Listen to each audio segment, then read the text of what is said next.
বিয়ের আসরে কনের পরিবর্তে কবুল বললেন কনের চাচি। তাই নিয়ে বিপাকে পড়ল বিয়ে বাড়ির লোকজন। চলুন বিস্তারিত তাদের মুখ থেকে জানার চেষ্টা করব। আসসালামু আলাইকুম। ওয়ালাইকুম আসসালাম। আপনি তো কনের চাচি? জি। আচ্ছা, আপনি যে এই কবুল বললেন, কেন আপনি এই কবুলটা বললেন? কারণ আমার বাস্তি কবুল বলতে দেরি করছিল, সেই জন্য আমি এটা কোনো কথা? কবুল বলতে দেরি হয়েছে ভালো কথা। এই যে আপনার আগে পরে মানে হয়তো 8-10টা বিয়ে হয়েছে লেগে গড় গড় করে কবুল করে ফেলালেন। নতুন বউ কবুল করতে একটু দেরি হইব, আপনি কে লেগে কবুলটা করলেন? এই যে চাচা, তুই কিছু কর না কে? আমি কি কমু? ওই মহিলা কি আমার সাথে কবুল করতে কিছুই কইতাম না? আমার চাচার লোকে বিয়ে করতেন, এনে আমরা বিয়ে করে দিতাম। এই যে আমি একটা পোলা এখন যখন আপনার ড্যাং ড্যাং করে যাবে মায়ের বয়সে একটা আপনার বউ বানা যখন নিয়ে যাবে পাড়া পড়তে মুখ দেখাতে পারবো। এই যে চাচা কিছু কর না কে? আমার একটাই কথা, এই মহিলা কোন হিসেবে এই কথা কইলো? এই মহিলা তো শাস্তি হওয়া উচিত। আমার কবুল যখন আমি করছি তাহলে এই ছাড়া লাগে আমি বিয়ে বমু, বুঝুন না? বিয়ে তো হয়ে গেছে, আমি ভালো লাগে যাই। কি বিয়ে তো হয়ে গেছে, বিয়ে হয়ে গেছে, এই মেয়ের সাথে তো আপনি বিয়ে হবিল, যেহেতু কবুল হে কয়া ফেলাইছে, আমরা পাড়াবাদী সবাই আছি। এই বিয়ে কার সাথে হইছে কোন তো?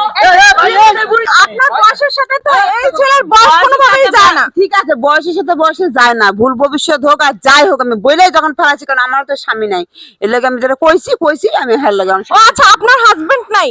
না। তা আপনি কি কারণ, আপনি কি নিজ সজ্ঞানে আপনি কবুল বলছেন? ওই তো বললাম কবুল বলতে দেরি করছে, সেই জন্য বলছি। এটা তো কোনো কথা না। আচ্ছা, এই যে এই ছেলেটা অনেক আশা করে এই মেয়েটাকে বিয়ে করতে আসছে, আপনি কেন শুধু শুধু এদের মাঝখানে একটা করলেন, ঝামেলা করলেন? আমি এত কিছু বলতে চাই না, আমি যখন বিয়ে করে ফেলছি আমি এর সাথে সংসার করতে চাই। আচ্ছা আপু, এটা আপনার মতামত কি?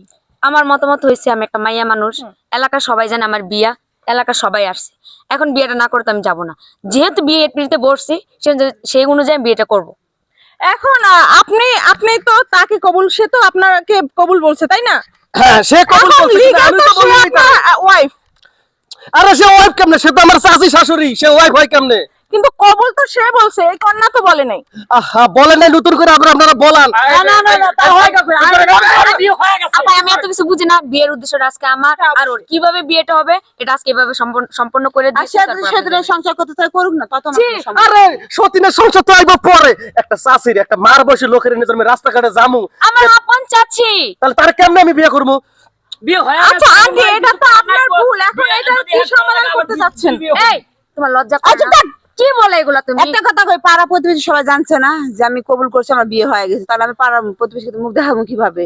হ্যাঁ, আমার মান সম্মান নাই? এখন এই মেয়েটা যদি এখানে বিয়ের পিড়িতে বিয়ে না হয়, তাহলে তো এই মেয়েটারও আর কখনো বিয়ে হবে না। এটার কি করবে? যেটা হাতের ব্যক্তিগত ব্যাপার। আপনি সাংবাদিক আপা, আমি একটা কথা কই। আচ্ছা, ওই বুসুর বছরে একজনে কবুল কইলে কি বিয়ে হইলো? আমার বাতিটা তো রাজি না। তাই যেমন আপনি এখানে তারে ঠুস করে একজনের কবুল কইলে কি তার লগে আপনার বিয়ে হইব? না। হইব না। চাচা ওর বিয়ে করে এই যে আমার চাচার বউ নাই, বউ মরে গেছে, আমি তো মিলে গেল গা। আচ্ছা কাকা, আপনি কি বিয়ে করতে রাজি আছেন? তাহলে আপনি তাকে বিয়ে করে ফেলেন। যে মহিলা ঠুসটা সেই পোলার বয়সী পোলা পান্ডে কবুল করে ফেলায়, আরে নিয়ে আমার জীবনটা নরক বানাবো না, কখনোই না। চাচা রাজি হও, মান সম্মানটা বাঁচাও। না, আরে রাজি হয়ে চাচা লাগে বিয়ে বলছি নাকি? আর চাচা লাগে যাইমু আমি? আরে একটা জিনিস আচ্ছা বুঝার ভাইয়া, চেষ্টা করেন এখানে চাচি খুব আম্মা। জটিল একটা সমস্যা। আসলে এটা আপনার অন্যায় আন্টি, বুঝছেন? আসলে এটা করা একদমই আন্টির ঠিক হয় নাই। এটা আন্টির বোঝার ভুল ছিল।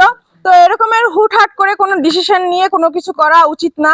এই ভিডিওটা শুধুমাত্র আপনাদের বোঝানোর জন্য একটা আমাদের ভিডিও বানানো হয়েছে। তো অবশ্যই আমাদের ভিডিও যদি ভালো লাগে আমাদের সাথে থাকবেন। আবারও কোনো এক ভিডিও নিয়ে আমি স্বাগত সুমি হাজির হব। ততক্ষণ আপনারা ভালো থাকবেন, সুস্থ থাকবেন। আল্লাহ হাফেজ।